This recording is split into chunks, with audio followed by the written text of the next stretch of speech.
മണ്ഡലം തല സമാപനത്തോടനുബന്ധിച്ച് തിരൂരിൽ ചേർന്നിട്ടുള്ള അതിവിപുലമായിട്ടുള്ള ഈ സമ്മേളനത്തിൽ വേദിയിൽ സന്നിഹിതരായിട്ടുള്ള നേതാക്കളെ, അഭിവന്ദനായ മുസ്ലിം ലീഗിൻ്റെ സംസ്ഥാന സെക്രട്ടറി അബ്ദുറഹ്മാൻ രണ്ടത്താണി, നമ്മുടെ പ്രിയങ്കരനായ MLA, തിരൂരിൻ്റെ വികസന നായകൻ, ലാളിത്യത്തിൻ്റെ പ്രതീകമായ പ്രിയപ്പെട്ട സുഹൃത്ത് കുറുക്കോളി മൊയ്തീൻ സാഹിബ്, പ്രഗത്ഭനായ UDFൻ്റെ നേതാവ്,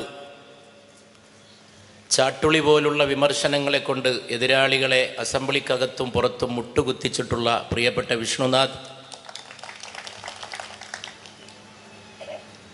ബഹുമാനപ്പെട്ട മണ്ഡലം മുസ്ലിം ലീഗിൻ്റെ നേതാക്കളും എൻ്റെ സുഹൃത്തുക്കളും സഹപ്രവർത്തകരുമായ ഇബ്രാഹിം ഹാജി, പ്രിയപ്പെട്ട വെട്ട മാലിക്കോയ, സയ്യിദ് അലവി മാസ്റ്റർ, ഫൈസൽ, യൂത്ത് കോൺഗ്രസിൻ്റെ ജില്ലാ പ്രസിഡന്റ് ഹാരിസ്, ഞാൻ എല്ലാവരുടെയും പേരെടുത്ത് പറഞ്ഞ് ദീർഘമായ ഒരു മുഖവുരക്ക് മുതിരുന്നില്ല. ജാഥയുടെ യൂത്ത് മാർച്ച് ഇവിടെ എത്തിച്ചേരാൻ പ്രിയപ്പെട്ട കോയ, മുഹമ്മദ് കോയ സാഹിബ് അടക്കമുള്ള ഒട്ടേറെ നേതാക്കൾ വേദിയിലുണ്ട്. വേറെയും കോൺഗ്രസിൻ്റെ ഒക്കെ നേതാക്കളുണ്ട്. എൻ്റെ സുഹൃത്തും സഹപാഠിയുമായ മധുസൂദനനടക്കം കോൺഗ്രസിൻ്റെ തിരൂരിലെയും ജില്ലയിലെയുമെല്ലാം സമുന്നത നേതാവായ അഭിവന്ദനായ സുഹൃത്ത് അഡ്വക്കറ്റ് പത്മകുമാർ അടക്കം, അതുപോലെ സദസ്സിലുള്ള ബഹുമാന്യരെ എല്ലാവരെയും ഞാൻ ബഹുമാനത്തോടെ അഭിവാദ്യം ചെയ്തു കൊള്ളട്ടെ. അസ്സലാമു അലൈക്കും. സ്നേഹാഭിവാദ്യങ്ങൾ. വളരെ പ്രധാനപ്പെട്ട ഒരു സന്ദേശം വഹിച്ചു വരുന്ന യൂത്ത് മാർച്ചിനെ സ്വീകരിക്കാൻ ഏറെ സമയമായി നിങ്ങൾ ഈ സ്റ്റേഡിയം ഗ്രൗണ്ടിൽ കാത്ത് ഇരിക്കുകയാണ്.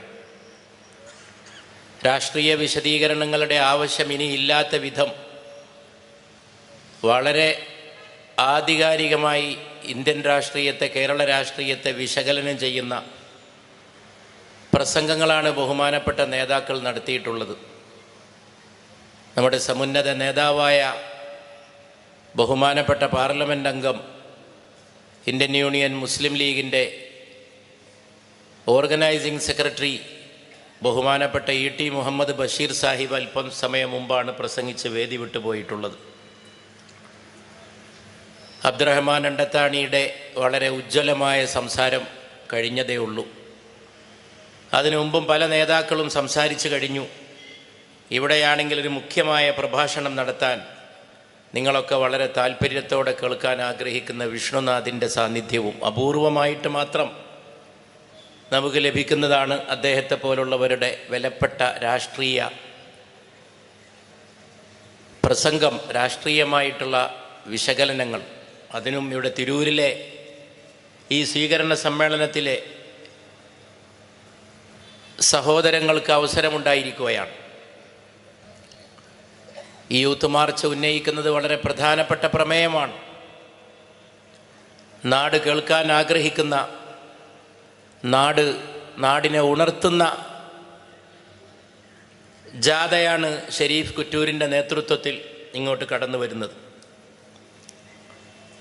ഇതിൻ്റെ ഉദ്ഘാടനത്തിൽ വഴിക്കടവിലും ഞാൻ പങ്കെടുത്തിരുന്നു, പാർലമെൻറ്റ് സമ്മേളനം തുടങ്ങുന്നതിന് തൊട്ട് മുമ്പ്.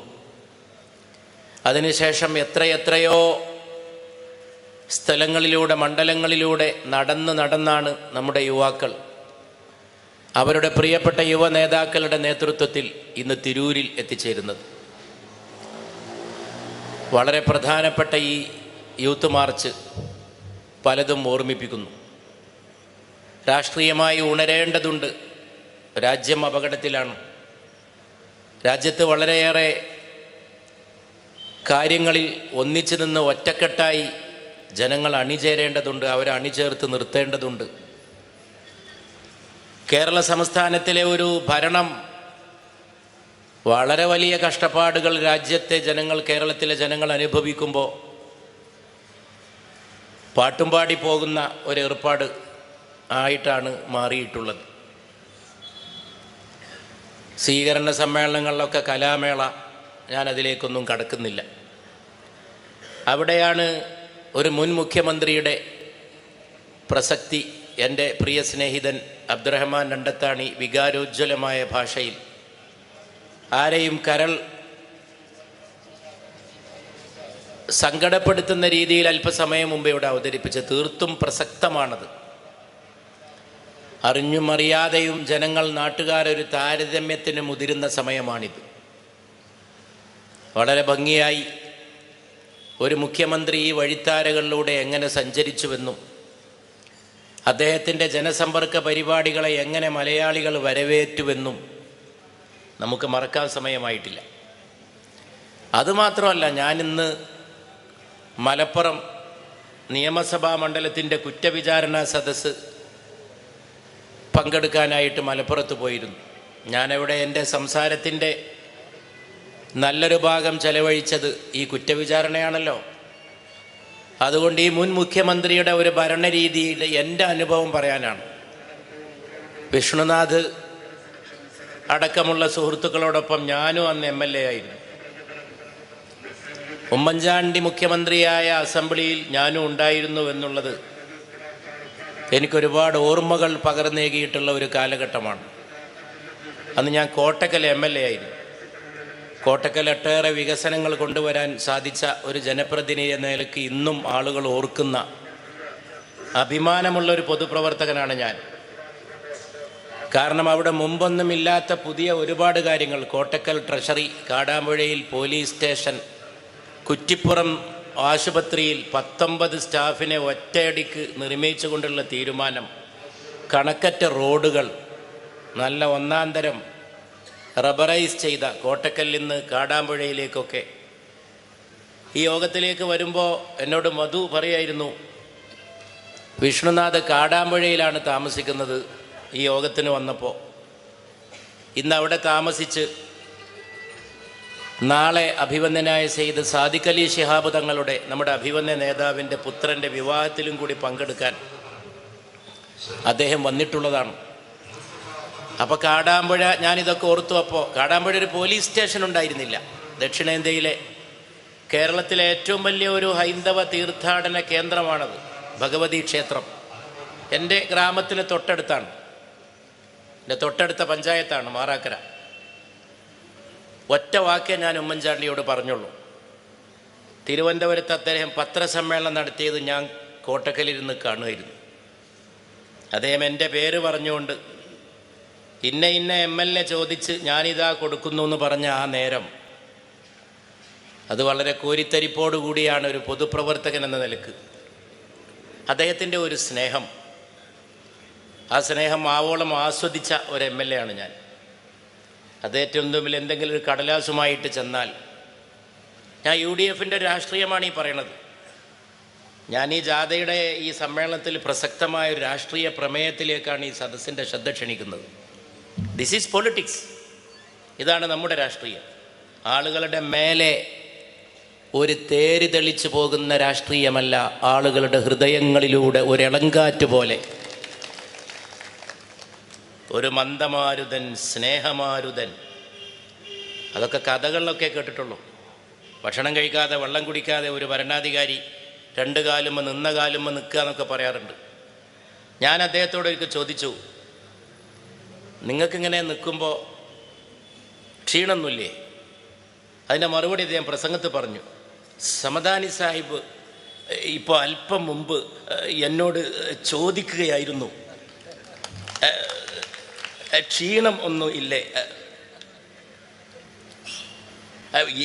എന്നെ സംബന്ധിച്ചിടത്തോളം ഞാൻ അധികം പുസ്തകമൊന്നും വായിച്ചിട്ടില്ല, ജനങ്ങളാണ് എൻ്റെ ശക്തി. എനിക്കോ അത് നേരത്തെ ഉണ്ട്. ഞാൻ ചിലരൊക്കെ അനുകരിച്ച വിഷ്ണു സ്ഥലം വിടും.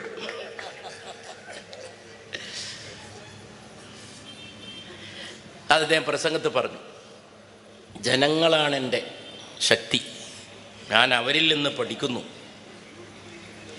എന്ന് അദ്ദേഹം പ്രസംഗിച്ചു. ഞാൻ വളരെ ആസ്വദിച്ച് ആ സ്റ്റേജിൽ ഇരുന്നത് കേട്ടു. അദ്ദേഹം വിളിച്ചിട്ട് ഞാനൊരു ചർച്ചിൽ പോയി. ജാഥ വരുന്നവരെ കുറച്ച് കാര്യങ്ങൾ ഞാൻ അധികം സംസാരിക്കണില്ല, വിഷ്ണുവൊക്കെ അവിടെ പ്രസംഗിക്കും. പൊളിറ്റിക്സൊക്കെ നന്നായിട്ട് പറയാൻ നല്ലൊരു പ്രസംഗം വരാൻ പോകുന്നുണ്ട്. ഞാൻ ഈ പറയുന്നതിൻ്റെ മറ്റൊരു വശമാണ് രാഷ്ട്രീയത്തിൻ്റെ ഒരു ആന്തരിക തലം. ഈ മനുഷ്യൻ മരണപ്പെട്ടിട്ട് അദ്ദേഹത്തിൻ്റെ അന്ത്യവിശ്രമ സ്ഥാനത്തേക്ക് മനുഷ്യർ തീർത്ഥാടനം പോകുന്നുവെങ്കിൽ എന്തുണ്ട് അത്ഭുതം. അവർ അന്ധവിശ്വാസികളല്ല ഈ പോണവരൊന്നും. അവിടെ പോയിട്ട് എന്തോ കാര്യം നടത്തി കിട്ടുന്നുള്ള വിശ്വാസമൊന്നും അവർക്കില്ല. അവർ പ്രതീകാത്മകമായി ഒരു രാഷ്ട്രീയത്തെ ഉയർത്തിക്കാട്ടുകയാണ് എന്നാണ് ഞാൻ മനസ്സിലാക്കിയിട്ടുള്ളത്. ഉമ്മൻചാണ്ടിയുടെ അന്ത്യവിശ്രമ സ്ഥാനത്തേക്ക് ഹരജിയുമായി പോകുന്ന മലയാളി ചിലതൊക്കെ ഓർമ്മപ്പെടുത്തുകയാണ്.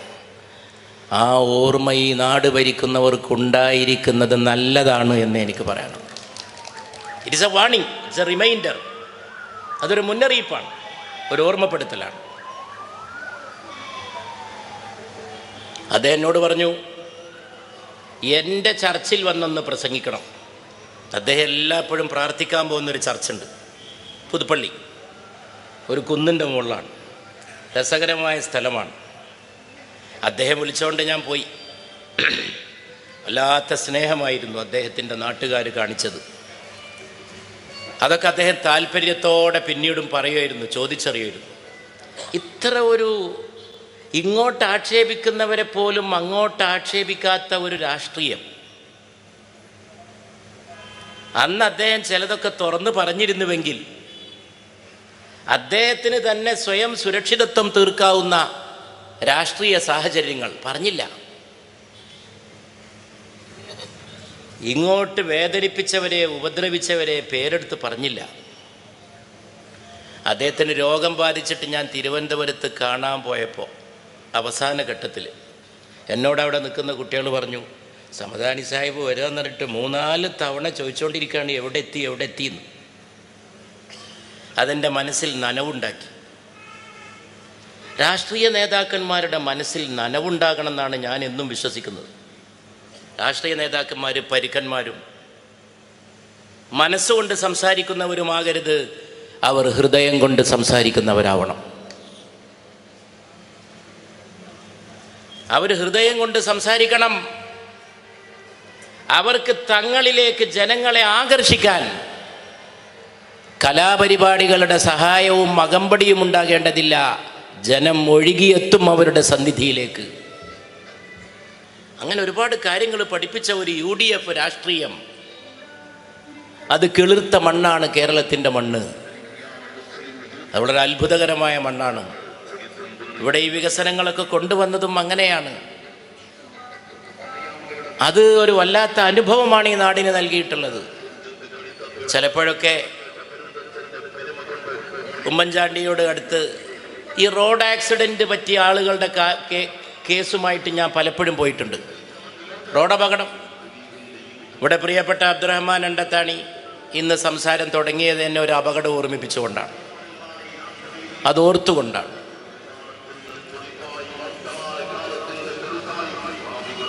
പലരും ഉണ്ടാകുന്നുണ്ട്. ഇന്നലെ ഞാൻ മലപ്പുറത്ത് പോയി, ഇന്നൊരു കുട്ടി പുഴയിൽ മുങ്ങി മരിച്ചു, മലപ്പുറം മുനിസിപ്പാലിറ്റിയിൽ. ഇങ്ങനെ പലതും നടക്കുന്നു നമ്മുടെ നാട്ടിൽ. അപ്പോൾ മുഖ്യമന്ത്രിയുടെ അടുക്ക പോയിട്ട് എന്തെങ്കിലും ഒരു സഹായം ചോദിച്ചാൽ അദ്ദേഹം ഒരു എമൗണ്ട് പറയും. അപ്പം ഞാൻ പറയും, എന്നെപ്പോലുള്ള MLA പറയും, ഞാൻ എത്രയോ പറഞ്ഞിട്ടുണ്ട്, അതുപോലെ CM കുറച്ചും കൂടി വലിയ തുക പാസ്സാക്കണം. അപ്പം അദ്ദേഹം പറയും, അത് നമുക്ക് ക്യാബിനറ്റിൽ വെക്കാം എന്നാണ് ഉടനെ മറുപടി. സാധിക്കില്ല എന്നൊരിക്കലും പറയില്ല, നമുക്ക് ക്യാബിനറ്റിലേക്ക് കൊണ്ടുപോകാം. ആ വാക്ക് അദ്ദേഹം പാലിച്ചിരിക്കും. ഒരു കടലാസിൽ എവിടെയെങ്കിലും എഴുതി വെക്കും, ആ കടലാസിൻ്റെ ഒരു മൂലയിൽ ക്യാബിനറ്റിലേക്ക് അതങ്ങ് കൊടുത്താൽ പിന്നെ നമുക്ക് കത്ത് കിട്ടും. ക്യാബിനറ്റിൽ വെച്ച് പാസ്സാക്കി. 5,000 6,000 പാസ്സാക്കേണ്ട, 7,000 8,000 പാസ്സാക്കേണ്ട കേസിൽ അത് 25 30 35 ഈ മുഖ്യമന്ത്രി പാസ്സാക്കി തന്ന റോഡപകടിൽ മരണപ്പെട്ട കുടുംബങ്ങളുടെ രക്ഷ ചിലപ്പോൾ അതിനേക്കാളോ 50 60 70 ആയിന്ന് വരും. ആ കേസ് നോക്കിയിട്ട്, ആ സർട്ടിഫിക്കറ്റ് നോക്കിയിട്ട്, അർഹത പോലെ. ഇതിലൊരു മനുഷ്യ സ്നേഹത്തിൻ്റെ സ്പന്ദനമാണ് നമുക്ക് കാണാൻ സാധിച്ചിട്ടുള്ളത്. അങ്ങനെയായിരിക്കണം രാഷ്ട്രീയ നേതാക്കന്മാർ ജനങ്ങളോട് സംവദിക്കുന്നത്. അതിലൂടെയാണ് ഈ നാട്ടിൽ വികസനം കൊണ്ടുവന്നത്. ഈ നാടിന് ഏറ്റവും ആവശ്യമായിട്ടുള്ള ഒരു സംവിധാനമായി ഐക്യജനാധിപത്യ മുന്നണി നിലകൊണ്ടതും അതുകൊണ്ടാണ്. അതുകൊണ്ട് ഇന്നിപ്പോൾ കേരളത്തിലേക്ക് നോക്കിയാൽ ആകെ കൂടിയുള്ള ഒരു ഭരണത്തിൻ്റെ പിടിപ്പുകേടാണ് കാണാൻ സാധിക്കുന്നത്. കേന്ദ്രത്തിലേക്ക് നോക്കിയാലും അതുതന്നെയാണ്. കേന്ദ്രത്തിലേക്ക് നോക്കിയാൽ ഇവിടെ ബഷീർ സാഹിബ് വിസ്തരിച്ച് പറഞ്ഞു എന്തൊക്കെയാണ് രാജ്യത്ത് നടക്കുന്നത്. ജനങ്ങളുടെ പ്രശ്നങ്ങൾ പരിഹരിക്കാൻ താല്പര്യമില്ലാത്ത ഭരണ സംവിധാനങ്ങൾ. സ്വാതന്ത്ര്യത്തിന് ശേഷം ഇന്ത്യ കണ്ട ഏറ്റവും വലിയ സമരം കർഷക സമരമായിട്ടാണ് നമുക്ക് കാണാൻ സാധിച്ചത്. കർഷകർ സമരത്തിനിറങ്ങി. അവർ വളരെ പ്രയാസപ്പെട്ട് ഡൽഹിയിൽ തമ്പടിച്ചു. മാസങ്ങളോളം ഇന്ത്യയിലെ കർഷകർ ഡൽഹിയിലേക്ക് മാർച്ച് ചെയ്തു. അതിനേക്കാൾ ദുഷ്കരമാണ് ഇന്ത്യയിലെ തൊഴിലാളികളുടെ അവസ്ഥ. വളരെ വലിയ പ്രയാസമാണ് അവർ അനുഭവിച്ചുകൊണ്ടിരിക്കുന്നത്. തൊഴിലില്ലായ്മ ഇന്ത്യയിൽ വളരെ വളരെ രൂക്ഷമാണ്. ചെറുപ്പക്കാരുടെ സ്ഥിതിവിശേഷം വളരെ വളരെ ഗുരുതരമായ സ്ഥിതിവിശേഷത്തിലൂടെയാണ് അവർ കടന്നു പോയിക്കൊണ്ടിരിക്കുന്നത്. തൊഴിലില്ലായ്മ രൂക്ഷമാണെന്ന് പറഞ്ഞാൽ പോരാ, അതികഠിനമായിട്ടുള്ള ഒരവസ്ഥയിലെത്തിയിരിക്കുന്നു. നമുക്കത് കാണാനായിട്ട് സാധിക്കും രാജ്യത്തേക്ക് നോക്കിയാൽ. അതുപോലെയുള്ള നിരവധി പ്രശ്നങ്ങൾ രാജ്യം നേരിടുന്നു. നമ്മുടെ യൂത്ത് മാർച്ച് നമ്മുടെ ഗ്രൗണ്ടിലേക്ക് പ്രവേശിച്ചു കൊണ്ടിരിക്കുകയാണ്. അതിങ്ങോട്ട് കടന്നു വന്നിട്ട് എൻ്റെ സംസാരം തുടരാം എന്നാണ് ഞാൻ വിചാരിക്കുന്നത്. നമ്മുടെ ബഹുമാന്യരായ നേതാക്കൾ, നമ്മുടെ പ്രിയപ്പെട്ട ചുണക്കുട്ടികൾ എന്ന് തന്നെ ഞാൻ അവരെ വിശേഷിപ്പിക്കുന്നു. നമ്മുടെ പ്രിയപ്പെട്ട യുവനായകർ ഷെരീഫ് കുറ്റൂരും മുസ്തഫ അബ്ദുൽ ലത്തീഫും അവരിതാ വെയിലേറ്റ് വാടുന്നവരല്ല തങ്ങളെന്ന് തെളിയിച്ചുകൊണ്ട് ആദർശ മാർഗത്തിൽ ഞാൻ അവർക്ക് വരവേൽപ്പ് നൽകുകയാണ്. നിങ്ങൾ എല്ലാവർക്കും വേണ്ടി അവർക്ക് അഭിവാദ്യം അർപ്പിച്ചു കൊള്ളുകയാണ്. പ്രിയപ്പെട്ട ഷെരീഫിനും പ്രിയപ്പെട്ട മുസ്തഫ അബ്ദുൽ ലത്തീഫിനും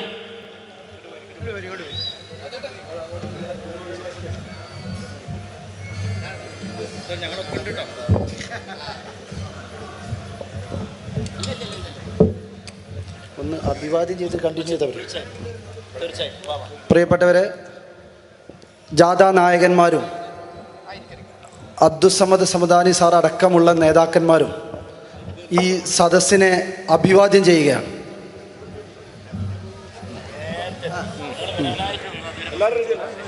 ഞാൻ പറയാം കുറച്ച് പേർക്ക് ഈ സൈഡിലേക്ക് വരാം.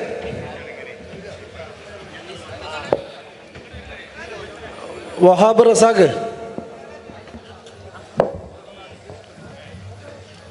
അലി കുറച്ച് കാര്യമിരിക്കും. ഓക്കെ.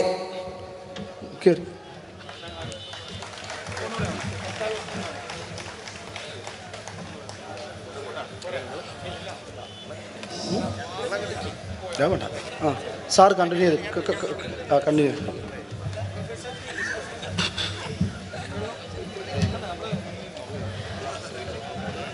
പ്രിയപ്പെട്ടവരെ, ഞാൻ ബാക്കി പേര് പറയണം, കടലാസ് കൊണ്ട് ഓടല്ലേ.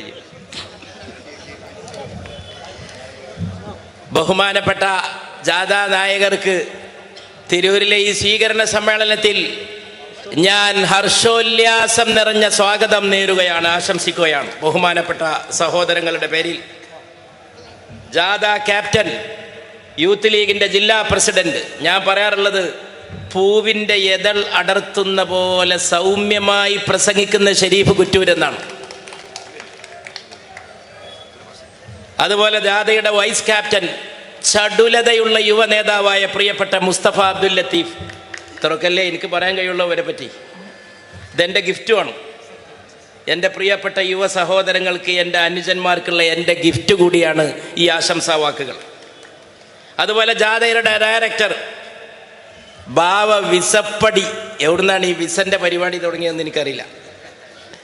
യൂത്ത് ലീഗിന്റെ ജില്ലാ ട്രഷററാണ് പ്രിയപ്പെട്ട ബാവ. മാനേജർ പ്രിയപ്പെട്ട ഗുലാം ഹസൻ ആലംഗീർ. അല്ല, ഉത്തരേന്ത്യയിൽ നിന്ന് വന്നതാണെന്ന് തോന്നുന്നു. പ്രിയപ്പെട്ട ഗുലാം എൻ്റെ ഒരു വിദ്യാർത്ഥി കൂടിയാണ്, പഴയൊരു വിദ്യാർത്ഥിയാണ്. അതുപോലെ തന്നെ ഗാഥാനായകരായ സലീം മാധവനാട് അഫ്സൽ റഹ്മാൻ ഉറുദു പണ്ഡിതനാണ്. അതുപോലെ പ്രിയപ്പെട്ട ജലീൽ, ഇവിടെ അധ്യക്ഷത വഹിക്കുന്ന എ പി സബാഹ്, സ്വാഗതം ആശംസിക്കുന്ന റിയാസ് മുത്തൂരടക്കം ഉള്ള നേതാക്കളൊക്കെ, ബാക്കിയുള്ള നേതാക്കളുടെ പേരൊക്കെ ഞാൻ നേരത്തെ പറഞ്ഞിട്ടുണ്ട്, ഞാൻ ആവർത്തിക്കുന്നില്ല. ഇനി സമയം വളരെ ചുരുക്കുന്നതാണ് നല്ലത് എൻ്റെ സംസാരം. ഇവരെ സ്വാഗതം ചെയ്തുകൊണ്ട് 4 വാക്ക് പറഞ്ഞ് ഞാൻ എൻ്റെ സംസാരം അവസാനിപ്പിക്കുകയാണ്. ജാഥാ നായകരുടെ വാക്ക് നിങ്ങൾക്ക് കേൾക്കണം. ഞാൻ നേരത്തെ സൂചിപ്പിച്ച പോലെ നമ്മുടെ പ്രിയപ്പെട്ട വിശിഷ്ടാതിഥി വിഷ്ണുനാഥിൻ്റെ പ്രസംഗവും കേൾക്കണം. അതുപോലെ നമ്മളെ കുറുക്കോളി മൊയ്തീൻ സാഹിബ് MLA അടക്കമുള്ളവരൊക്കെ സംസാരിക്കാനിരിക്കുകയാണ്. ഞാൻ പറഞ്ഞുകൊണ്ട് വന്നത്, ഈ രാജ്യം ഇന്ന് നേരിടുന്ന ഗുരുതരമായിട്ടുള്ള പ്രശ്നങ്ങളിലേക്ക് ശ്രദ്ധ ക്ഷണിച്ചുകൊണ്ടാണ്. ഷെരീഫിൻ്റെ നേതൃത്വത്തിൽ, അബ്ദുൽ ലത്തീഫിൻ്റെ മുസ്തഫയുടെ നേതൃത്വത്തിൽ ഈ മഹത്തായ നാടും നഗരവും ഉണർത്തിക്കൊണ്ടുള്ള ഈ പടയോട്ടം, നല്ല നട്ടുച്ച വെയിലിൽ, നല്ല ഉഷ്ണമുള്ള കാലാവസ്ഥയിൽ കേരളക്കരയിൽ വഴിക്കടവിൽ വെച്ച് ദിവസങ്ങൾക്ക് മുമ്പ് ഈ ജാഥക്ക് മഹാനായ സയ്യിദ് അബ്ബാസ് അലി ശിഹാബ് തങ്ങൾ ഷെരീഫിൻ്റെയും മുസ്തഫയുടെയും കയ്യിൽ കൊടിയേൽപ്പിച്ച ചടങ്ങിൽ പങ്കെടുത്ത ഒരാളാണ് ഞാൻ. അതിനുശേഷം ഇവിടെ എത്തി എത്രയോ കിലോമീറ്ററുകൾ അവർ താണ്ടിയിരിക്കുന്നു. അതൊരു ധർമ്മമാണ്, അതൊരു ദൗത്യമാണ്. രാജ്യം, സമൂഹം നേരിടുന്ന ഗുരുതരമായിട്ടുള്ള കാര്യങ്ങളിൽ ജനങ്ങളെ ഉണർത്തി, രാഷ്ട്രീയമായ പ്രബുദ്ധത ഉണർത്തി, ഉണരുവിൻ, ഒന്നിക്കുവിൻ, സംഘടിക്കുവിൻ, കൈകോർത്ത് പിടിക്കുവിൻ എന്ന് പറഞ്ഞുകൊണ്ടാണ് നമ്മുടെ യുവ നേതാക്കൾ ഏതാനും ദിവസങ്ങൾക്ക് ശേഷം പൊന്നാനിയിൽ ഇൻഷാ അല്ലാഹ് സമാപിക്കാനിരിക്കുന്ന ഈ ജാഥയുമായിട്ട് അവർ മുന്നോട്ട് പോകുന്നത്. രാജ്യത്ത് ഗുരുതരമായിട്ടുള്ള സാഹചര്യങ്ങളാണ്. ഞാൻ പറഞ്ഞു വരികയായിരുന്നു. കർഷകർ സമരം ചെയ്യുന്ന ഒരു ഇന്ത്യ, തൊഴിലാളികൾക്കൊട്ടേറെ പ്രശ്നങ്ങളുള്ള ഒരു ഇന്ത്യ, തൊഴിലില്ലായ്മ രൂക്ഷമായ ഒരു ഇന്ത്യ, ചെറുപ്പക്കാർ വളരെ കഷ്ടപ്പെടുന്ന ഒരു ഇന്ത്യ. ആ കഷ്ടപ്പെടുന്ന ചെറുപ്പക്കാർക്ക് വേണ്ടിയാണ് യൂത്ത് മാർച്ച്. ഇന്ത്യയുടെ അൺഎംപ്ലോയ്മെന്റിന്റെ റേറ്റ് അതീവ ഗുരുതരമായ അവസ്ഥയിലേക്കാണ് വളർന്നിട്ടുള്ളത്. അവസാനം പാർലമെന്റിൽ പോലും ഒരു സേഫ്റ്റി, ഒരു സുരക്ഷിതത്വം, സെക്യൂരിറ്റി, അതിനെക്കുറിച്ചൊക്കെ വലിയ വർത്തമാനം പറഞ്ഞിരുന്ന ആളുകൾ, ഇവിടെ എൻ്റെ സുഹൃത്ത് അബ്ദുറഹ്മാൻ അണ്ടത്താണി സൂചിപ്പിച്ചു ആ കാര്യം. അതിനുമുമ്പ് ബഹുമാനപ്പെട്ട നമ്മുടെ നേതാവ് ടി മുഹമ്മദ് ബഷീർ സാഹിബ് സൂചിപ്പിച്ചു. എത്രമാത്രം, എവിടെയൊക്കെയാണ് ഇതിൻ്റെതായ പാളിച്ചകൾ കാണാൻ സാധിക്കുന്നത്. കേരളക്കരയിൽ ഒരു പെൻഷന്റെ പേരിലാണ് ഒരു സാധു സ്ത്രീ ആക്ഷേപിക്കപ്പെട്ടത്.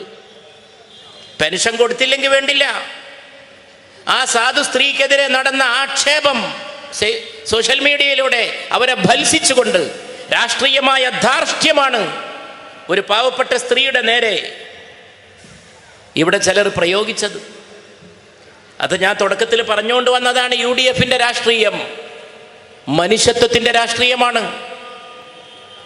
UDF അതിനെയാണ് പ്രതിനിധാനം ചെയ്യുന്നത്.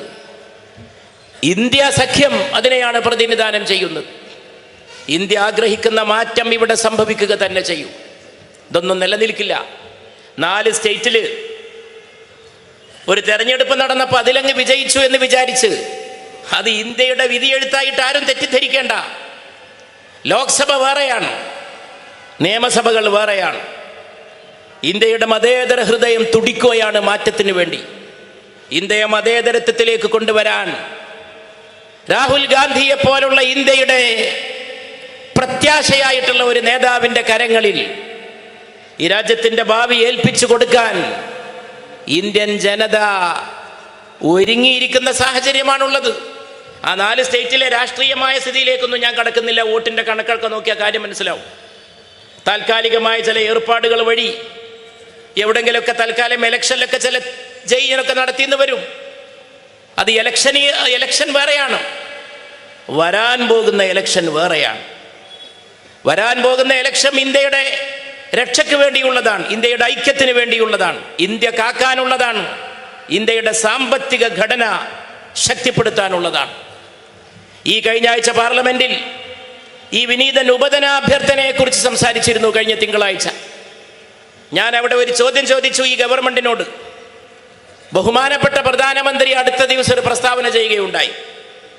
അദ്ദേഹം പറയുന്നു, 2028 ഞങ്ങൾ ഇന്ത്യയിലെ ജനങ്ങൾക്ക് 28 വരെ സൗജന്യ റേഷൻ കൊടുക്കും. ആദ്യം അങ്ങനെ നീട്ടിയിരുന്നില്ല, അപ്പൊ നീട്ടി. ഗരീബ് അന്നയോജന, ദരിദ്രരെ സഹായിക്കാനുള്ള ഭക്ഷ്യ പദ്ധതി, അന്നയോജന, അത് 28 വരെ നീട്ടുമെന്നാണ് പ്രധാനമന്ത്രി പ്രഖ്യാപിച്ചത്. അപ്പം ഞാൻ ചോദിച്ചു, അതിൻ്റെ അർത്ഥം 2028 ഇന്ത്യയിൽ ദരിദ്രന്മാരുണ്ടാകുന്നല്ലേ നിങ്ങൾ ഈ പറയണത്? 2028 വരെ ഈ പദ്ധതി നീട്ടുമെന്ന് പറഞ്ഞാൽ 2028 ഇനി ഒരുപാട് പോകാനുണ്ട്. ഇത് 2023 5 വർഷം കഴിഞ്ഞാലും ഇന്ത്യയിലെ 80% ജനങ്ങൾക്ക് പട്ടിണിയാകുമെന്നല്ലേ നിങ്ങൾ പറയുന്നത്? വേറൊരു കാര്യം കൂടി ഞാൻ ചോദിച്ചു. ലോക്സഭയിൽ ഈ 2028 ഒരു പ്രത്യേകതയുണ്ട്. ആ 2028 ഇന്ത്യയെ ലോകത്തിലെ 3ാമത്തെ ഏറ്റവും വലിയ സാമ്പത്തിക ശക്തിയാക്കി ഞങ്ങൾ മാറ്റുമെന്ന് നിങ്ങൾ പറഞ്ഞിട്ടുണ്ട്. അപ്പൊ 2028 ലോകത്തിലെ തേർഡ് ലാർജസ്റ്റ് എക്കോണമി, ലോകത്തിലെ ഏറ്റവും വലിയ 3ാമത്തെ സാമ്പത്തിക ശക്തിയായി ഇന്ത്യ മാറുമ്പോഴും ഇന്ത്യയിലെ 80% ജനങ്ങൾക്ക് പട്ടിണിയാകുമെന്നല്ലേ നിങ്ങൾ പറയുന്നത്? അപ്പൊ ഈ വരാൻ പോകുന്ന 5 കൊല്ലത്തെ സാമ്പത്തിക പദ്ധതികൾ ആരെ സഹായിക്കാനാണ്? ഈ 80% പട്ടിണി അകറ്റാൻ കഴിയില്ലെങ്കിൽ അതാരെ ഹെൽപ്പ് ചെയ്യാനാണ് നിങ്ങളുടെ സാമ്പത്തിക പദ്ധതികൾ? അത് ശ്രീ രാഹുൽ ഗാന്ധി ഇടക്കിടക്ക് ധീരമായിട്ട് പ്രഖ്യാപിക്കുന്ന പോലെ ഇന്ത്യയിലെ ചില സമ്പന്നരെ സഹായിക്കാനാണ്, ഇന്ത്യയിലെ ചില വൻ കോർപ്പറേറ്റുകളെ സഹായിക്കാനാണ്. ഓരോ ബജറ്റ് വരുമ്പോഴും ഇരുട്ടടിയാണ്. കേരളത്തിലും തഥൈവ, കേന്ദ്രത്തിലും അങ്ങനെ. പെട്രോൾ ഡീസൽ വില വർധനവോ മറ്റതിലേക്കൊന്നും ഞാൻ കടക്കുക. ന്യൂനപക്ഷങ്ങൾക്ക് മാത്രമൊന്നുമല്ല പ്രശ്നം. ചിലർ വിചാരിച്ചിരിക്കുന്നത് ഈ കേന്ദ്ര ഭരണം ന്യൂനപക്ഷങ്ങൾക്ക്, അങ്ങനെയല്ല. ന്യൂനപക്ഷങ്ങൾക്കുണ്ട്, അധസ്ഥിതർക്കുണ്ട്, പാർശ്വവൽക്കരിക്കപ്പെട്ടവർക്കുണ്ട്, പിന്നോക്കക്കാർക്കുണ്ട്, ഒക്കെ പ്രശ്നങ്ങളുണ്ട്. പക്ഷേ വിഭാഗീയത ഉണ്ടാക്കാനുള്ള ശ്രമങ്ങളുണ്ട്, ധ്രുവീകരണം ഉണ്ടാക്കാനുള്ള ശ്രമങ്ങളുണ്ട്. രാജ്യത്തെ ജനങ്ങളുടെ എന്തെങ്കിലും ഗൗരവമുള്ള പ്രശ്നങ്ങളിലേക്ക് ശ്രദ്ധ ക്ഷണിച്ചാൽ ഉടനെ വൈകാരികമായി എന്തെങ്കിലും ഇവരെടുത്തിടും. ജനങ്ങളുടെ വികാരം ഇളക്കി വിടുന്ന എന്തെങ്കിലും ഒരു സാധനം, ഇമോട്ടീവ് പോളിറ്റിക്സ്, വൈകാരിക രാഷ്ട്രീയം, അതാണ് കുറച്ച് കാലമായിട്ട് ഇന്ത്യയിൽ കാണാൻ സാധിക്കുന്നത്. പക്ഷേ അതുകൊണ്ട് എല്ലാ കാലവും പിടിച്ചു നിൽക്കാൻ കഴിയില്ല. ഇന്ത്യ ആഗ്രഹിക്കുന്ന മാറ്റത്തിലേക്ക് ഇന്ത്യ പോവുക തന്നെ ചെയ്യും. അതിനുള്ള ഒരുക്കപ്പാടാണ് ഈ ചെറുപ്പക്കാരുടെ ഈ യൂത്ത് മാർച്ച് അടക്കം. അതാണ് ഷരീഫ് കുറ്റൂർ ഈ നാടിനോട് പറയുന്നത്, യുവഹൃദയങ്ങളോട് പറയുന്നത്. ചെറുപ്പക്കാരുടെ ജാഥാന്ന് പറയുന്ന വലിയ പ്രത്യേകത ഉണ്ട്. കഴിഞ്ഞ 10 കൊല്ലക്കാലം ഇന്ത്യയിൽ എവിടെങ്കിലും പുതിയ തൊഴിൽ ജനറേറ്റ് ചെയ്തോ? ആർക്കെങ്കിലും തൊഴിൽ കൊടുത്തോ? എന്തെങ്കിലും ഒന്ന് ചൂണ്ടിക്കാണിക്കാൻ കഴിയോ? എന്താണ് ഇന്നിന്റെ അൺഎംപ്ലോയ്മെന്റിന്റെ റേറ്റ്? തൊഴിലില്ലായ്മയുടെ നിലവാരം എത്രയാണ് ഇന്ത്യയിൽ? ഇന്ത്യ ലോകത്തെ ഏറ്റവും വലിയ തൊഴിലില്ലാത്ത രാജ്യമായി. തൊഴിൽ കൊടുക്കാൻ സംവിധാനമില്ല. ആകെ നടക്കുന്ന പണി ചരിത്രം മാറ്റി എഴുതുക, സമൂഹങ്ങൾക്കിടയിൽ ഭിന്നിപ്പുണ്ടാക്കുക. എന്തെങ്കിലും നാടിന്റെ പ്രശ്നങ്ങൾ പരിഹരിക്കേണ്ട സമയത്ത് പിൻവാതിലൂടെ ഏക സിവിൽ കോഡ് കൊണ്ടുവരാൻ നോക്കുക. ഇപ്പൊ പിന്നെ അത് കാണാനില്ല. ഏക സിവിൽ കോഡുമ്പോ തൊട്ടപ്പ കൈ പൊള്ളി എന്നാണ് തോന്നുന്നത്. അതത്ര എളുപ്പമല്ല എന്ന് മനസ്സിലായി. അത് ഇവിടുത്തെ ഭൂരിപക്ഷ സമൂഹം വരെ സ്വീകരിക്കില്ല എന്ന് ബോധ്യപ്പെട്ടു. അതൊക്കെ വിവരമുള്ളവർ നേരത്തെ പറഞ്ഞിട്ടുണ്ട്. ഇത്രയും കാലം കോൺഗ്രസ് ഭരിച്ചിട്ട് കോൺഗ്രസിന് അത് തോന്നാത്തതല്ല. കോൺഗ്രസിന് വേറെ ഒരു ബുദ്ധിയുണ്ട്, കോൺഗ്രസിന് കാഴ്ചപ്പാടുണ്ട്. ഭരണഘടനയുടെ ഡയറക്റ്റീവ് പ്രിൻസിപ്പിൾസ് എഴുതി വെച്ചിട്ടുണ്ടെങ്കിലും ഇന്ത്യൻ നാഷണൽ കോൺഗ്രസിന്റെ പ്രധാനമന്ത്രിമാർക്ക് അറിയാം അത് ഇന്ത്യയുടെ മതേതരത്വത്തിന്, ഇന്ത്യയുടെ വൈവിധ്യത്തിന്, ഇന്ത്യയുടെ ബഹുസ്വരതക്ക് ഹാനികരമായിട്ടുള്ള സംഗതിയാണ്. അവരൊക്കെ വലിയ വലിയ വിവരമുള്ള പ്രധാനമന്ത്രിമാരാണ്. ഇവരെ കൊണ്ടുണ്ടായ ആകെയുള്ള ഗുണം, ഇവർ ഭരണത്തിലേറിയപ്പോൾ ഇവരുടെ മുമ്പ് നാട് ഭരിച്ചവരെ ജനങ്ങൾ ഇന്ന് സങ്കടത്തോടെ ബഹുമാനത്തോടെ ഓർക്കുന്ന ഒരു സാഹചര്യം ഈ രാജ്യത്തുണ്ടായി എന്നുള്ളതാണ്. കേരളത്തിലും അങ്ങനെയാണ്. കേരളത്തിൽ ഒരു മുൻ മുഖ്യമന്ത്രിയെ ഈ നാടിന്ന് വല്ലാതെ ഓർക്കുന്നു, ഗൃഹാതുരത്വത്തോടെ ഓർക്കുന്നു, സങ്കടത്തോടെ ഓർക്കുന്നു. മനുഷ്യത്വത്തിൻ്റെ രാഷ്ട്രീയത്തിൻ്റെ ആൾ രൂപമായി ഇതിലൂടെ നടന്നുപോയ ഒരു മനുഷ്യനെ, ലാളിത്യത്തിൻ്റെ തേജോരൂപമായ ഒരു മനുഷ്യനെ ഈ നാട് ഓർക്കുന്നു. ഈ നാടൊരു മുൻ പ്രധാനമന്ത്രിയെ ഓർക്കുന്നു, ഡോക്ടർ മൻമോഹൻ സിംഗിനെ. അതും ലാളിത്യം, വലിയ കാഴ്ചപ്പാട്, ഉയർന്ന ചിന്ത, ലളിത ജീവിതം, എല്ലാവരെയും ചേർത്ത് പിടിച്ച ഡോക്ടർ മൻമോഹൻ സിംഗ്. ഇതൊക്കെയാണ് ഇന്ത്യ സഖ്യം, ഇതൊക്കെയാണ് കോൺഗ്രസ്, ഇതൊക്കെയാണ് ഇന്ത്യൻ യൂണിയൻ മുസ്ലിം ലീഗ് ഈ രാജ്യത്തിന് നൽകിയിട്ടുള്ളത്. ആ വഴിയിലൂടെയാണ് നമ്മൾ മുന്നോട്ട് പോകുന്നത്. ആ വഴിയിലൂടെയുള്ള ജൈത്രയാത്ര നമുക്ക് തുടരണം. ജനങ്ങൾ കൈകോർത്ത് പിടിക്കണം. വർഗീയത ഉണ്ടാക്കാൻ, വിഭാഗീയത ഉണ്ടാക്കാൻ നടത്തുന്ന ശ്രമങ്ങളെ ചെറുത്ത് തോൽപ്പിക്കണം. ഒരു പെൻഷൻ പോലും കൊടുക്കാത്ത സർക്കാരുകൾ, ഈ പെൻഷൻ എന്ന് പറഞ്ഞാൽ, ഞാൻ എൻ്റെ വാക്കുകൾ അവസാനിപ്പിക്കുകയാണ്, ഈ കേന്ദ്രവും ഈ സംസ്ഥാനവും രണ്ട് കൂട്ടം പാവപ്പെട്ടവന്റെ പിച്ചച്ചട്ടി എന്ന് ഞാൻ പറയില്ല. കാരണം പാവപ്പെട്ടവൻ ഇവരുടെ പിച്ചെടുക്കുന്നവരല്ല, പാവപ്പെട്ടവന്റെ ചട്ടിയിലാണ് ഇവർ കൈയിട്ട് വരുന്നത്. ഒന്ന് നോക്കൂ ആ തൊഴിലുറപ്പ് പദ്ധതി. കഴിഞ്ഞ ബജറ്റ് വന്നപ്പോൾ ഈ കേന്ദ്ര ഗവൺമെന്റ് അതിൽ കൈയിട്ടു. എത്രയോ സഹോദരിമാരെ, വനിതകളെ നേരം വെളുത്താൽ കയ്യിൽ കിട്ടിയ ചട്ടിയും തൊഴിലുപകരണങ്ങളുമായിട്ട് നടന്നു നീങ്ങുന്ന വനിതകൾ. രാജീവ് ഗാന്ധി ഈ നാട്ടിലെ വനിതകളെ ശാക്തീകരിക്കാൻ കൊണ്ടുവന്ന അത്യധികം പുരോഗമനപരമായ പദ്ധതി, അതിൻ്റെ തുക വെട്ടിക്കുറച്ചു.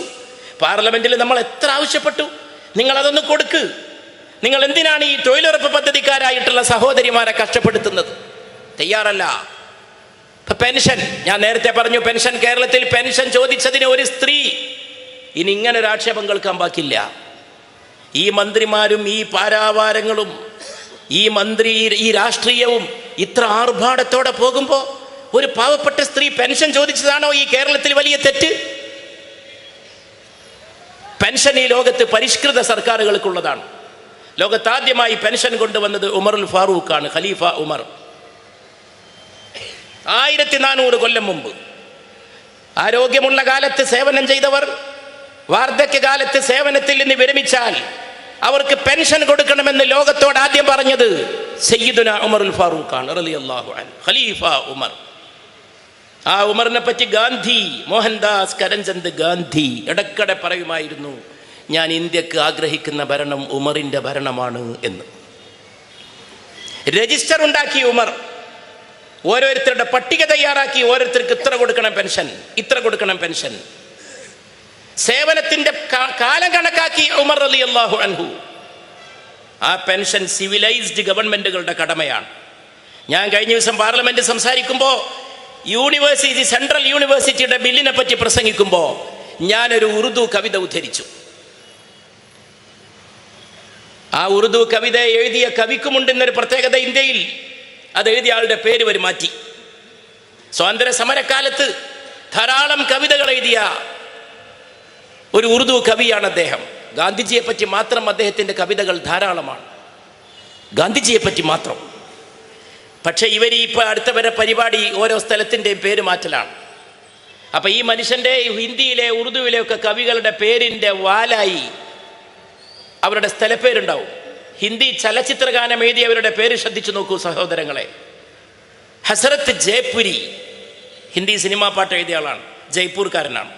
സാഹിർ ലുധിയാനവി ലുധിയാനക്കാരനാണ്. മജ്റൂഹ് സുൽത്താൻപുരി സുൽത്താൻപൂർക്കാരനാണ്. ഫിറാഖ് ഗോരഖ്പുരി, ഫിറാഖ് എന്നുള്ളൊരു അദ്ദേഹത്തിൻ്റെ തൂലികാ നാമമാണ്. അദ്ദേഹത്തിൻ്റെ ശരിക്കുള്ള പേര് രഘുപതി സഹായി ഫിറാഖ് എന്നാണ്. ആള് കമ്മ്യൂണിസ്റ്റുകാരനാണ്. കേട്ടാത്തൊന്നും അതാണ് ഇന്ത്യയുടെ പ്രത്യേകത, ഫിറാഖ്. ഇത് കേട്ടാത്തൊന്നുമല്ലേ മുസ്ലിം പേരാണോ എന്ന്? ഇന്ത്യ അങ്ങനെയാണ്. ഇന്ത്യ അത്ഭുതകരമായ രാജ്യമാണ്. ഗോരഖ്പൂർക്കാരനായ ഫിറാഖ് രഘുപതി സഹായി ഫിറാഖ്. അതുകൊണ്ട് ഈ കവിയുടെ പേരിന്റെ കൂടെയും ഉണ്ടായിരുന്നു അദ്ദേഹത്തിന്റെ നാടിന്റെ പേര്. ആ നാടിന്റെ പേര് ഇവർ അടുത്ത കാലത്ത് മാറ്റി. അലഹബാദിന്റെ പേര് പ്രയാഗ് ഗഞ്ച് എന്നാക്കി മാറ്റി. അങ്ങനെ മാറ്റുകയാണെങ്കിൽ നിങ്ങൾ മാറ്റിക്കോ, നിങ്ങൾക്ക് പലതും മാറ്റാം. പക്ഷേ ഒരു കവിയുടെ പേര് മാറ്റാൻ പറ്റുമോ അതിന്റെ പേരിൽ? പിറ്റേ നേരം വെളുത്തപ്പോ സൈറ്റിൽ ഈ കവിയുടെ പേരിന്റെ കൂടെ ഉണ്ടായിരുന്ന അലഹബാദി എന്ന പേര് പ്രയാഗ് ഗഞ്ചി എന്നാക്കി മാറ്റിയപ്പോ വിവരമുള്ള ആളുകളൊക്കെ പ്രതിഷേധിച്ചു. ഹിന്ദി സിനിമാ ലോകത്ത് നിന്ന്, ബോംബെയിൽ നിന്ന്, മുംബൈയിൽ നിന്ന് വലിയ പ്രതിഷേധമുണ്ടായി. അദ്ദേഹത്തിന്റെ കവിതയാണ് ഞാൻ ലോക്സഭയിൽ ഉദ്ധരിച്ചത്. കവിത ഇതായിരുന്നു: ഈ വിദ്യാഭ്യാസം വെറും തൊഴിലായാൽ പോരാ, അതിനപ്പുറമുള്ള കാര്യങ്ങൾ നേടിക്കൊടുക്കണം. BA ഹുവേ, നൗക്കർ ഹുവേ, പെൻഷൻ മിലി അവർ ഫിർ മർ ഗയേ. BA കാരനായി, ജോലിയും കിട്ടി, പെൻഷനും കിട്ടി, ആള് മരിച്ചും പോയി.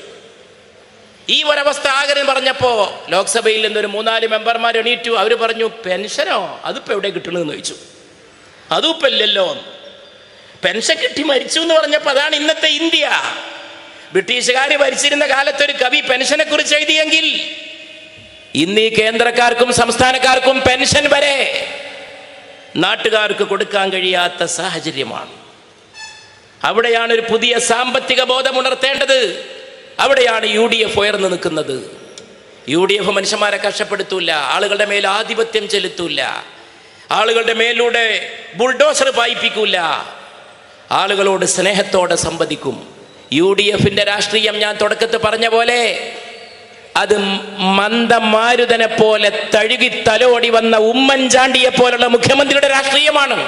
അതിന് പാരുഷ്യമോ കാഠിന്യമോ അജ്ഞാതമാണ്. ആ സ്നേഹത്തിന്റെ നിലാവ് പൊഴിച്ചുകൊണ്ടാണ് എൻ്റെ സ്നേഹിതൻ ഷരീഫ് കടന്നു വന്നിട്ടുള്ളത്. അവർ ഈ നാടിനോട് പറയുന്നത് ഈ മതേതരത്വത്തിന്റെ സന്ദേശമാണ്, വെറുക്കരുതേ എന്ന സന്ദേശമാണ്. കണ്ടില്ലേ, ഇവിടെ എഴുതി വച്ചിരിക്കുന്നു വിദ്വേഷത്തിനെതിരെ. അങ്ങനെ പറയാനും ചെറുപ്പക്കാർ വരട്ടെ. ദുർഭരണത്തിനെതിരെ എന്ന് പറയുന്നതിൻ്റെ മുകളിൽ എഴുതി വച്ചിരിക്കുന്നു വിദ്വേഷത്തിനെതിരെ, വെറുപ്പിനെതിരെ. വെറുക്കരുതേ എന്ന് പറഞ്ഞുകൊണ്ടാണ് യൂത്ത് മാർച്ച്. അതുകൊണ്ട് ഞാൻ ഈ യൂത്ത് മാർച്ചിന്റെ തിരൂരിലെ സ്വീകരണ സമ്മേളനം വിശുദ്ധ റസൂലിന്റെ ഒരു വചനത്തോടെ ഉദ്ഘാടനം ചെയ്യുകയാണ്. പരിശുദ്ധ നബി മുസ്തഫ സല്ലല്ലാഹു അലൈഹി വസല്ലം, തിരുനബി മുഹമ്മദ് നബി. വർഷങ്ങൾക്ക് മുമ്പ് ഞാൻ ഒരിക്കൽ ഒരു പ്രസംഗത്തിൽ ഇത് പറഞ്ഞപ്പോൾ മലയാളികളായ കുട്ടികൾ, ചെറുപ്പക്കാർ, എല്ലാ സമൂഹങ്ങളിലും പെട്ടവർ അതിൻ്റെ വീഡിയോ ക്ലിപ്പെടുത്ത് ലക്ഷക്കണക്കിന് ആളുകളെ കേൾപ്പിച്ചിട്ടുള്ള ഒരു നബി വചനമാണ്. മലയാളികൾക്ക് അതുകൊണ്ട് അത് സുപരിതമായിരിക്കുന്നതാണ് എൻ്റെ വിശ്വാസം. ഒരിക്കൽ തിരുനബി തൻ്റെ ശിഷ്യനായ അനസിനെ വിളിച്ചു. എൻ്റെ മോനെ അനസേ. അനസ് മകനല്ല, ശിഷ്യനാണ് റളിയല്ലാഹു അൻഹു. പിന്നെന്തിനാ അങ്ങനെ പറഞ്ഞ് പറയാൻ പോകുന്ന സംഗതി അത്രയും പ്രധാനപ്പെട്ടതായതുകൊണ്ട് നമ്മൾ പറയില്ലേ, എൻ്റെ കുട്ടിയെ ഒന്ന് കേൾക്കുന്നു. അത്രയും ഗൗരവമുള്ളൊരു കാര്യമാണ് പറയാൻ പോണത്. എൻ്റെ മോനെ അനസേ, പുലർകാലത്തും നീ ആരെയും വെറുക്കരുത്, വൈകിട്ടും നീ ആരെയും വെറുക്കരുത്. നേരം പുലരുമ്പോഴും നിന്റെ മനസ്സിൽ ആരോടും വെറുപ്പില്ല. ലൈസ ഫീ ഖൽബിക ഗശ്ശുൽ അഹദിൻ. ആരോടും വെറുപ്പില്ലാതെ നിനക്ക് നേരം വെളുത്തു, ആരോടും വെറുപ്പില്ലാതെ നിനക്ക് വൈകുന്നേരമായി. അങ്ങനെ ആകാൻ നിനക്ക് കഴിഞ്ഞാൽ, ഇൻ ഖദിർത, നിനക്ക് കഴിഞ്ഞാൽ, ദാലിക മിൻ സുന്നതി, അതാണ് ഉറപ്പിക്കണം എൻ്റെ മോനെ അനസേ. എൻ്റെ മാർഗം, എൻ്റെ മാർഗം. പുലർകാലത്തും വെറുക്കരുത്, വൈകിട്ടും വെറുക്കരുത്, ആരെയും വെറുക്കരുത്, ഒരു മനുഷ്യനെയും വെറുക്കരുത്. വെറുപ്പുണ്ടാക്കുന്നവർ മനസ്സിലാക്കണം, ലോകത്തെല്ലാ മതവും വെറുപ്പിനെതിരാണ്. അതാണ് എൻ്റെ മാർഗം. വമൻ അഹ്യാ സുന്നത്തി, എൻ്റെ മാർഗത്തെ വല്ലവനും ജീവിപ്പിച്ചാൽ ഫഖദ് അഹബ്ബനി, എൻ്റെ മോനെ അനസേ, എൻ്റെ മാർഗത്തെ ജീവിപ്പിച്ചവൻ എന്നെ സ്നേഹിച്ചിരിക്കുന്നു. എൻ്റെ മാർഗത്തെ ജീവിപ്പിക്കുന്നവനാണ് എന്നെ സ്നേഹിക്കുന്നവൻ. വമൻ അഹബ്ബനി കാന മഈ ഫിൽ ജന്ന, എന്നെ സ്നേഹിക്കുന്നവൻ എന്നോടൊപ്പം സ്വർഗത്തിലുമായിരിക്കും അനസേ. ഈ വാക്കുകളോടുകൂടി ഷരീഫ് കുറ്റൂരിൻ്റെ ഈ യൂത്ത് മാർച്ചിൻ്റെ തിരൂരിലെ സമ്മേളനം ഉദ്ഘാടനം ചെയ്തതായി സ്നേഹസമേതം അറിയിച്ചുകൊണ്ട് ഇവിടെ സംസാരിക്കാനിരിക്കുന്ന എല്ലാ സഹോദരങ്ങൾക്കും വഴി, അവരൊക്കെ നന്നായിട്ട് പ്രസംഗിക്കട്ടെ. പ്രത്യേകിച്ച് മഹാവിഷ്ണു ഇറങ്ങിയ ദിവസമാണ്, രാത്രിയാണ് തിരൂര്. വിഷ്ണുമായ എന്നാണ് പറയുക, വിഷ്ണുമായ. ഞാനിന്ന് രാവിലെ കാണിപ്പയ്യൂർ നമ്പൂതിരിപ്പാടിൻ്റെ അഭിഷേകം കുന്നംകുളത്ത് ഉദ്ഘാടനം ചെയ്തു വരികയാണ്. വല്ലാത്തൊരു ചടങ്ങായിരുന്നു. കാണിപ്പയ്യൂർ നമ്പൂതിരി എന്ന് പറഞ്ഞാൽ ഈ നാട്ടിൽ പഞ്ചാംഗം ഒക്കെ ഉണ്ടാക്കുന്ന വലിയ ശാസ്ത്ര പണ്ഡിതൻ. അത് കഴിഞ്ഞ് വന്ന് മലപ്പുറത്തൊരു കുറ്റവിചാരണ കഴിഞ്ഞിട്ടാണ് തിരൂരിൽ വന്നത്. ഇവിടെ സന്ധ്യക്ക് വന്നപ്പോൾ ഞാൻ വിഷ്ണു തന്നെയാണ് കണ്ടുമുട്ടിയിരിക്കുന്നത്. ആ നല്ല വാക്കുകളൊക്കെ ഇവിടെ മുഴങ്ങട്ടെ എന്ന ആശത്തോടെ തിരൂരിലെ സ്വീകരണ സമ്മേളനം ഷെരീഫിനെയും മുസ്തഫയെയും ബാവയെയും ആലങ്കീറിനെയും അഫ്സലിനെയും സുഹൃത്തുക്കളെയൊക്കെ മറ്റ് സ്വീകരണ സമ്മേളനങ്ങളെക്കാളും ആനന്ദിപ്പിക്കട്ടെ എന്നും കൂടി ആശംസിച്ചുകൊണ്ട്, മറ്റോടത്ത് അവർക്ക് ആനന്ദം കുറവായതുകൊണ്ടല്ല, ഇവിടെ ആനന്ദത്തിന് മേൽ ആനന്ദമായി മാറട്ടെ. അവർ കരുത്തോടെ യുവാക്കളെ നാളെയും നയിക്കട്ടെ എന്നാശംസിച്ചുകൊണ്ട് എൻ്റെ വാക്കുകൾ അവസാനിപ്പിക്കുന്നു. കാരുണ്യവാനായ സർവശക്തൻ്റെ തിരുനാമത്തിൽ ഇതിൻ്റെ